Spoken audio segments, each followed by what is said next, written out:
পরীক্ষা প্রস্তুতি ইউটিউব চ্যানেলে তোমাদের সকলকে একবার ওয়েলকাম। পিএসসি মিসলেনিয়াস আগামীকাল 30 এপ্রিল থেকে অনলাইন আবেদন শুরু হচ্ছে। মোটামুটি প্রিলিমসের যে সিলেবাস বা মোটামুটি সেগুলো সবাই করে নিতে পারবে। যে 150 নম্বরের 75টা জিকে কোশ্চেন থাকবে, 2 নম্বর করে 150 নম্বর। আর এদিকে থাকবে অ্যারিথমেটিক 25টি প্রশ্ন, 2 নম্বর করে 50 নম্বর, টোটাল হচ্ছে 200 মার্কস। এই মোটামুটি এটা সবাই পারবে, প্রিলিমস নিয়ে অতটা চিন্তা নেই, চাপ নেই। কিন্তু আসল যেটা সেটা হচ্ছে মেন্সে 450 নম্বরের পরীক্ষা হবে, তারপরে হচ্ছে পার্সোনালিটি টেস্ট 100 নম্বরের, টোটাল 550 মধ্যে মেরিট তৈরি হবে। প্রিভিয়াস ইয়ারে যেরকমটা দেখা গেছে যে প্রায় 330 বা 340 এরকম আশেপাশে, 340 350 এরকম একটা টার্গেট রাখতে হবে টোটালটা নিয়ে। তো আমি যদি পার্সোনালিটি টেস্টের জন্য 50 নম্বর ধরে নিলাম, ঠিক আছে, যে পার্সোনালিটি টেস্টে কেউ 50 মার্কস পেলো, 50 to 60 মার্কস পেলো, অর্থাৎ তাকে কি করতে হবে, রিটেনে যে 450 নাম্বার থাকছে এখানে তাকে মিনিমাম 300 স্কোর করতে হবে। আর এই 300 স্কোর করতে গেলে ইংলিশে মোটামুটি সবাই কি হয় যে একটা উইকনেস, ভীতি, দুর্বলতা সবার মধ্যেই থাকে, ভয় কাজ করে। আর কোশ্চেনও স্ট্যান্ডার্ড বেশ ভালো মানের, কঠিন মানেরই হয়। তো সেই কারণে যদি মোটামুটি যদি ধরে রাখতে চাও তাহলে হচ্ছে বেঙ্গলিতে কেউ 100+ পেয়ে যেতে পারো, 110, ঠিক আছে। ইংলিশের ক্ষেত্রে একটা 80 থেকে 90 টার্গেট রাখতে হবে, কারণ এমন অনেক ক্যান্ডিডেট আছে যাদের খুবই দুর্বলতা থাকে, সেজন্য একটু কমই ধরে রাখলাম। যারা ভালো ক্যান্ডিডেট অবশ্যই ভালো নাম্বার পেতে পারে। জিকে ম্যাথের ক্ষেত্রে অনেকে ম্যাথ যদি 50-এ 50 তুলে দিতে পারে, জিকে জিকে যে 100 নম্বর আছে সেখানে 70 পেয়ে যেতে পারে, অর্থাৎ 110 থেকে 120 নম্বর তোলা যেতে পারে। তো এই একটা মোটামুটি স্ট্র্যাটেজি বা হচ্ছে টার্গেট, যে আমাদেরকে কম্পিটিশনে টিকতে গেলে এরকম মার্কস রাখতে হবে। তো আজকে যেটা আলোচনা করব সেটা হচ্ছে বেঙ্গলি এবং হচ্ছে ইংলিশ যে ল্যাঙ্গুয়েজ পেপার দুটো, সেই পেপার দুটো নিয়ে আলোচনা করছি। তার আগে বলে দিই যে 1 তারিখ থেকে 1 মে পরীক্ষা প্রস্তুতিতে মিসলেনিয়াসের জন্য ক্লাস স্টার্ট হচ্ছে। যারা জয়েন করতে চাও তারা 7797427474 এই নম্বরে হোয়াটসঅ্যাপে কন্ট্যাক্ট করে নিতে পারো। তো সবার প্রথমে যেটা আসি, যে 4টে টপিক থাকবে, বাংলা এবং ইংরেজি দুটো মিলেই 4টে টপিক থাকছে। একটা হচ্ছে translation, report writing, precis writing, অর্থাৎ এটাই ইংলিশ টু বেঙ্গলি এবং বেঙ্গলি টু ইংলিশ। রিপোর্ট এবং প্রতিবেদন, প্রেসি এবং হচ্ছে সারাংশ, গ্রামার এবং হচ্ছে ব্যাকরণ। এটা বাংলা ইংরেজি দুটোর ক্ষেত্রে একই। এই 3টে টপিকের জন্য 40 করে 120 নম্বর, আর যেটা ব্যাকরণ পার্ট সেখানে থাকছে 30 নম্বর। এই টোটাল হচ্ছে 150 নম্বর, 150 হচ্ছে 300 নম্বর। এবার চলে আসি যে রিপোর্ট রাইটিং এর একটা ফরম্যাট তোমাদেরকে দেওয়ার চেষ্টা করছি মোটামুটি, যে প্রাথমিকভাবে কোন কোন রিপোর্ট রাইটিং গুলোকে করতে হবে। মিসলেনিয়াসের রিপোর্ট, তো এখানে ডেইলি নিউজ পেপারে সহজ সরল যে জিনিসগুলো হয় সেইগুলো সাধারণত থাকে না, একটু গুরুগম্ভীর টপিক, পরিবেশ বা হচ্ছে সমাজ, সমস্যামূলক, এই সমস্ত ধরনের টপিক গুলোকে কভার করা হয়। যেমন যে টপিক গুলো দিয়েছি, যে শুধু সাজেশনের মধ্যে এইগুলোই থাকবে তা নয়, কিন্তু এই টপিক গুলো তোমাকে করতেই হবে, এবং এইগুলো করে নিলে কোনো না কোনো ভাবে অন্য যে কোনো টপিক এক্সামে এলে তার সঙ্গে রিলেট করা যাবে। যেমন 1 নম্বর আছে green house effect, global warming, পরিবেশ সংক্রান্ত, ভীষণ ইম্পর্টেন্ট। প্রায় মানে পরীক্ষাতে কোনো না কোনো ভাবে ঠিক এই সমস্ত জায়গা থেকে ঘুরিয়ে থাকে। Biodiversity and ecosystem, air, water and হচ্ছে sound pollution, social site, internet, mobile, online education, তারপর হচ্ছে artificial intelligence and modern history, modern society, exponential growth of population. এইগুলো যে ইংলিশে লেখা আছে, মানে শুধু ইংরেজির জন্য হবে তা নয়, বাংলার জন্য হতে পারে। 7 নম্বর হচ্ছে ড্রাগ অ্যাডিকশন, তারপরে যে 8 নম্বর হচ্ছে উইমেন এম্পাওয়ারমেন্ট, অর্থাৎ এটাকে এমন ভাবে করতে হবে, বিভিন্ন ভাবে দিতে পারে। তোমাকে হয়তো নারী নির্যাতন বা হচ্ছে বর্তমানে নারীর ক্ষমতা বা তাদের এরকম বিভিন্ন ভাবে আর কি ঘুরিয়ে দিতে পারে। র্যাগিং নিয়ে 10 নম্বর হচ্ছে rape and assault by and its solution, conscience and intrinsic value of human, অর্থাৎ বর্তমানে যে আধুনিকতার ছোঁয়া বা বিজ্ঞান ও প্রযুক্তির সাথে সাথে মানুষ একটা ব্যস্ত হয়ে যাচ্ছে, এবং মানুষের যে বিবেক বোধ বা হচ্ছে নৈতিকতা, সেই সমস্ত জিনিস যেগুলো হ্রাস পাচ্ছে, এই সমস্ত একটু ব্যাপার নিয়ে একটু একটু কঠিন হতে পারে এটা। 12 নম্বরে যে রিনিউয়েবল এনার্জি, অর্থাৎ এনার্জি যেটা চিরাচরিত শক্তি বলি আমরা, ট্র্যাডিশনাল যে এনার্জি সেইগুলো এক সময় সীমিত হয়ে যেতে পারে বা সেগুলো সংকটের মুখে, তার জন্য বিকল্প শক্তি হিসাবে কি কি ব্যবহার করা যেতে পারে এবং তার সুবিধা কি বা গুরুত্ব কি, এই ব্যাপার নিয়ে কন্যাশ্রী WBCS এ কন্যাশ্রী নিয়ে সম্ভবত পড়েছিল প্রিভিয়াস ইয়ারের কোনো পরীক্ষায়। 14 নম্বর হচ্ছে বর্তমান সমাজে চলচ্চিত্র সিরিয়ালের প্রভাব। এই যেগুলো বাংলা লেখা আছে সাধারণত এইগুলো বাংলাতেই আসার সম্ভাবনা, ইংরেজিতে হয়তো নাও দিতে পারে, বলা যায় না, কারণ প্রিভিয়াস ইয়ারে আবার তোমার হচ্ছে মিসলেনিয়াসের এবারে যে মেন পরীক্ষা হয়েছিল সেখানে রিপোর্ট রাইটিং বাংলা ইংরেজি বোধ একই, দুটোই মানে দুটোতেই একই রাইটিং করে দিয়েছিল, অর্থাৎ বাংলাতেও যা ইংরেজিতেও তাই। সেটা আমি আজকে দেখাবো যে কিভাবে লিখতে হবে। 15 নম্বর হচ্ছে যে শৈশবে শিশুর পিঠে ব্যাগের বোঝা, অর্থাৎ এখন কি হচ্ছে যে 3 ক্লাস থেকে যেমন হচ্ছে স্টুডেন্ট ভর্তি হয়ে যাচ্ছে স্কুলে, তো তাদের উপরে যে একটা বোঝা বাড়ছে, প্রথম থেকে এতগুলো বই, তারপরে হচ্ছে টিফিন, জলের বোতল, তারপরে ড্রয়িং, মানে একটা চাপের মুখে ফেলে দেওয়া হচ্ছে। যে শৈশব, একটা শিশুর যে শৈশব, সেই জিনিসটা যেখানে যে বয়সে তাদের মাঠে খেলার বয়স, সেই সময়টাতে তাদেরকে একটা চাপের মধ্যে ফেলে দেওয়া হচ্ছে। এই বিষয়টা নিয়ে সমাজ মাধ্যমে শিশুকে অবলম্বন করে মুনাফা, বা যেখানে একটা সরকার থেকে একটা জিনিস বেঁধে দেওয়া আছে যে একটা শিশুর বা এই বয়সের শিশুর এত কেজির যেন বেশি তাকে বহন করতে না হয়, এরকম একটা কিছু ব্যাপার আছে, এগুলো নিয়ে করতে হবে। সমাজ মাধ্যমে শিশুকে অবলম্বন করে মুনাফা, অর্থাৎ এটা আমাদের সমাজ মাধ্যম সোশ্যাল সাইটের মাধ্যমে হতে পারে, বা অনেক সময় চাইল্ড লেবার। চাইল্ড লেবার তো ব্যাপারটা তো রয়েছে, শিশু শ্রম, ঠিক আছে, এটা একটা ইম্পর্টেন্ট টপিক রয়েছে, এটা বললাম কিনা জানি না। তো এটা তো ব্যাপার রয়েছে। এবার চাইল্ড লেবার আমরা তখনই তাকে বলছি যে যেখানে দোকানে বা রেস্তোরাঁতে, হোটেলে বা খনিতে, এই সমস্ত জায়গায় কাজ করলে আমরা তখন বলছি। কিন্তু এটাও তো এক ধরনের চাইল্ড লেবার, যেখানে একজন শিশু শিল্পীকে কোনো সিরিয়ালে বা সিনেমাতে অভিনয় করানো হচ্ছে, বা সোশ্যাল মিডিয়াতে তাকে নিয়ে ভিডিও বানানো হচ্ছে ভিউজের জন্য, বা হচ্ছে টাকা অর্থের জন্য। এই ব্যাপারটা নিয়ে এটাও তো এক ধরনের চাইল্ড লেবারই হচ্ছে।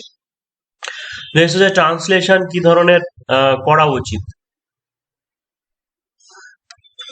ট্রান্সলেশন উপন্যাস, কোনো নভেল, ঠিক আছে, বাংলার ক্ষেত্রে হতে পারে যে কোনো বিশেষ করে নভেল, উপন্যাস, শরৎচন্দ্র চট্টোপাধ্যায় বা রবীন্দ্রনাথ ঠাকুরের, বা আগেকার, সেটা হতে পারে না হতে পারে, বা ব্যোমকেশ বক্সী সংক্রান্ত বা গোয়েন্দা কাহিনী, এইগুলো নিয়ে বেশিরভাগ থাকে। তবে কোনবার কি দেবে সেটা বলা যায় না। কিন্তু তার আগে আমাকে যেটা ক্লিয়ার করতে হবে সেটা হচ্ছে টেন্স সবার আগে। কারণ একটা সেন্টেন্সের এই একটা যেটাই করব আমি প্যারাগ্রাফে, যদি টেন্স যদি ভুল হয়ে যায় তার মানে জানো যে সবটাই ভুল, টোটালটাই কেটে জিরো বসাতে পারে। টেন্স ঠিক হলো, অল্প একটু একটু হয়তো ভুল হলো একটু আধটু, যেটাকে সিলি মিস্টেক বলা হয় বা সেন্টেন্স এরর বলা হয়, সেই সমস্ত জিনিসগুলোকে মাফ করা যেতে পারে। কিন্তু টেন্সের ভুল মানে সব ভুল, এটা মনে রাখবে। পার্টস অফ পিচ মানে পার্টস অফ পিচ, এইটা জানতে হবে। সেন্টেন্স স্ট্রাকচার বা বেসিক জিনিসটা আগে তোমাদের কি করতে হবে, ভালো করে বুঝতে হবে। যেটা সেন্টেন্স কিভাবে স্ট্রাকচার করবো, সিম্পল, কমপ্লেক্স, কম্পাউন্ড সেন্টেন্সের স্ট্রাকচার, মানে বেসিক জিনিসটা শিখতে হবে।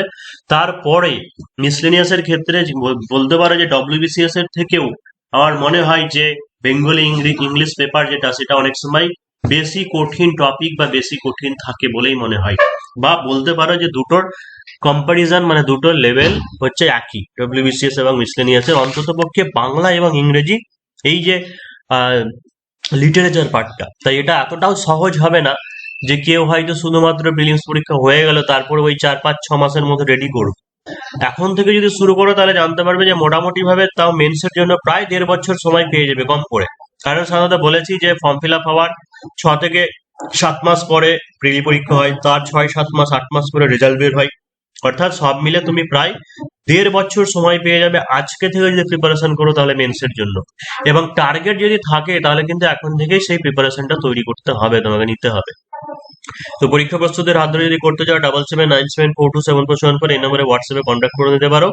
মেনকে টার্গেট করে, মেনকে প্রথম থেকে জোর দেওয়া হয়। প্রিলিমস যদি তোমরা বলো যে না প্রিলিমসটা দেখতে হবে, তা অবশ্যই দেখানো হবে, অসুবিধা নেই। মানে দেখানো হয় মানে কি, দেখানো হয় জিকে বা হচ্ছে ম্যাথ যেগুলো সেগুলো পড়ানো হবে।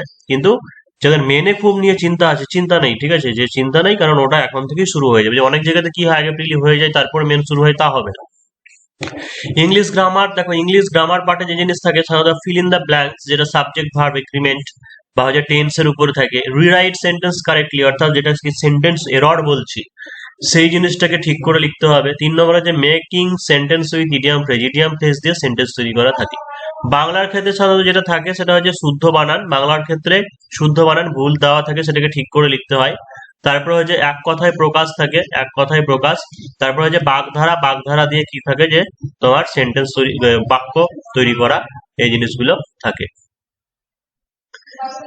তো দেখো যে প্রিভিয়াস মানে এই বছর যে মেন্সের পরীক্ষা হয়েছিল 31শে আগস্ট, সম্ভবত 31শে আগস্ট 2000 মানে 22-এর রিক্রুটমেন্টের যে পরীক্ষাটা হয়েছিল তোমাদের, 23-এর রিক্রুটমেন্টে, সরি 23শে নভেম্বরে ফর্ম ফিল আপ হয়েছিল, এবং হচ্ছে 2025-এর 31শে আগস্ট মেন্স পরীক্ষা হয়েছিল, যেটা মানে প্রিভিয়াস ইয়ারে, যেটা এখনো পর্যন্ত রেজাল্ট পাবলিশ হয়নি, ওটা আশা করা যায় খুব তাড়াতাড়ি পাবলিশ হয়ে যাবে। সেটারই বাংলা একটা রিপোর্ট রাইটিং দিয়েছিল, মানব জীবনে ভ্রমণের উপকারিতা এই সংক্রান্ত বিষয় নিয়ে, ট্রাভেলিং। তো এই নিয়ে একটা খসড়া প্রতিবেদন লিখুন, এবং পয়েন্ট ছিল ভ্রমণের কারণ, ভ্রমণের পদ্ধতি, শারীরিক মানসিক উপকারিতা, অন্যান্য উপকারিতা, বাস্তব জীবনের সঙ্গে পরিচয়, উপসংহার, এই সমস্ত বিষয় নিয়ে ছিল। এবার এইটা যে রিপোর্ট রাইটিং প্রতিবেদন বলেছে, মানে নিজস্ব সংবাদদাতা এরকম লিখতে হবে এমন ব্যাপার নেই, কারণ রিপোর্ট রাইটিং অনেক টাইপের হয়। ঠিক আছে, রিপোর্ট রাইটিং অনেক টাইপের হয়, যেগুলোকে বলা হয় যে খসড়া প্রতিবেদন বা হচ্ছে তোমার সম্পাদকীয় প্রতিবেদন। এই সমস্ত প্রতিবেদনের ক্ষেত্রে এটা কি একটা তথ্য সংগ্রহ বা সংযোজন বা উপস্থাপন বিশ্লেষণ করা, ঠিক আছে, এইগুলো সিনিয়র যে এডিটর থাকে কোন একটা পত্রিকার, তার যে সম্পাদক এডিটর তিনি তুলে ধরেন। সুতরাং এখানে নিজস্ব সংবাদদাতা বা ওই সমস্ত কিছু লেখার দরকার নেই।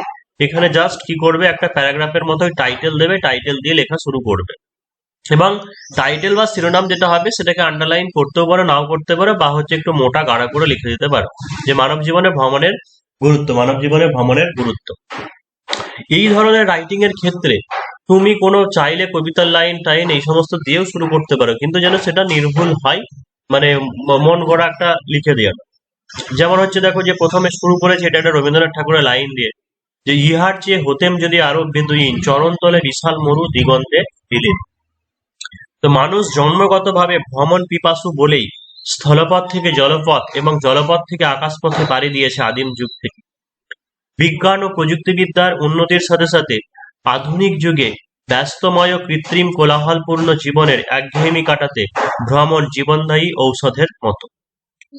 অর্থাৎ এই ধরনের রাইটিং মানে হচ্ছে ক্রিয়েটিভিটি, কারোর মধ্যে একটা ক্রিয়েটিভিটি লুকিয়ে আছে, মানে এমনি জাস্ট সেই এভাবে লেখা যায় না, ঠিক আছে, যে এই জায়গায় সভা হয়েছিল, এই উপস্থিত ছিল, এরকম ভাবে লেখা যায় না। এই জিনিসগুলো একটা বলতে পারো যে ক্রিয়েটিভিটিটা আগে থেকে না করলে কিছুতেই লিখতে পারবে না। ওই সাদামাটা লিখলে পরে কত পাবে, 40-এর মধ্যে 8-10 এরকমই তোমাকে দেবে।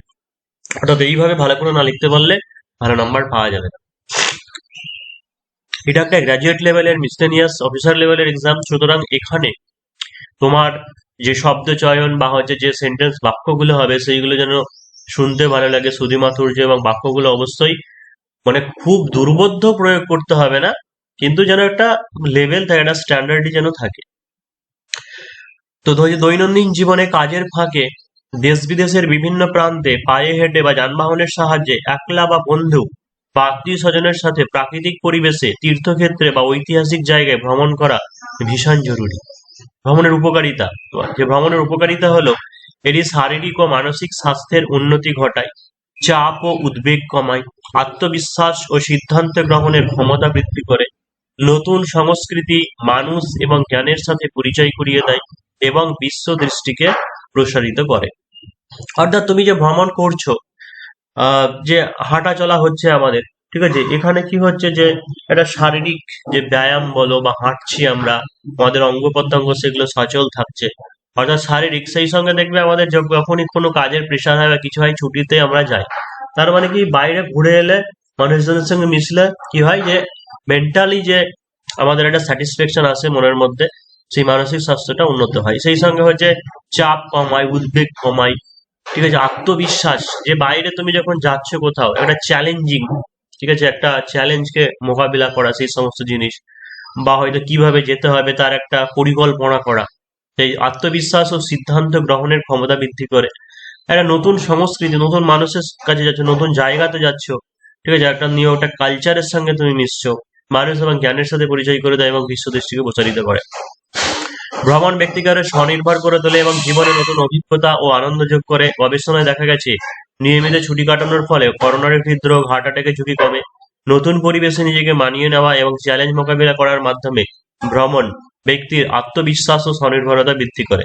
বিভিন্ন সংস্কৃতি, মানুষ ও ইতিহাসের সংস্পর্শে এসে একজন মানুষ নিজেকে নতুনভাবে চিনতে শেখে এবং বিশ্ব সম্পর্কে তার ধারণা প্রসারিত হয়। শিক্ষার্থীরা যেটা পাঠ্য বইতে পড়ে সেটি ভ্রমণের মাধ্যমে বাস্তবে ভালোভাবে বুঝতে পারে। শিল্প সত্তা প্রকাশের ক্ষেত্রে ভ্রমণ ভীষণ গুরুত্বপূর্ণ।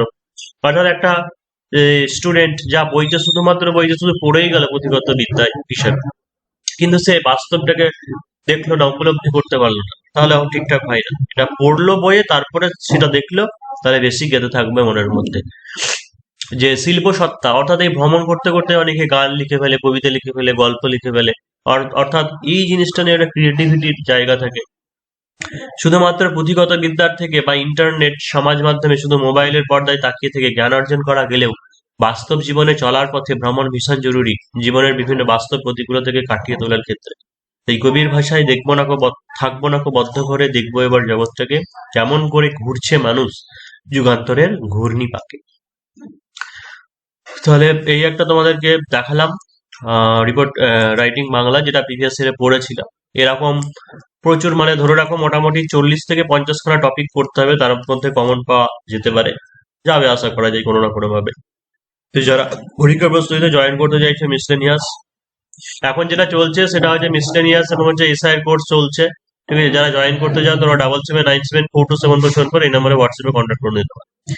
আর এই জায়গায় কি হয়, একসঙ্গে এসআই, ডব্লিউবিসিএস, মিসলেনিয়াস সব একসাথে হয়, এখানে তা নাই। এসআই এর স্ট্র্যাটেজি আলাদা, মিসলেনিয়াস এর স্ট্র্যাটেজি আলাদা। কিছু কিছু ক্লাস ম্যাচ করতে পারে, যেমন ডেসক্রিপটিভ ম্যাথের ক্ষেত্রে বা কিছু বেসিক ইংলিশ গ্রামার, এই সমস্ত জিনিস ম্যাচ করবে। কিন্তু মিসলেনিয়াস জানবে যে এসআই এর থেকে অনেকটা ঊর্ধ্বে, অনেক হাই লেভেলের এক্সাম। তো 779792742747 এই নম্বরে হোয়াটসঅ্যাপে কন্ট্যাক্ট করে নিতে পারো। 1 তারিখ থেকে 1 মে ক্লাস শুরু হচ্ছে।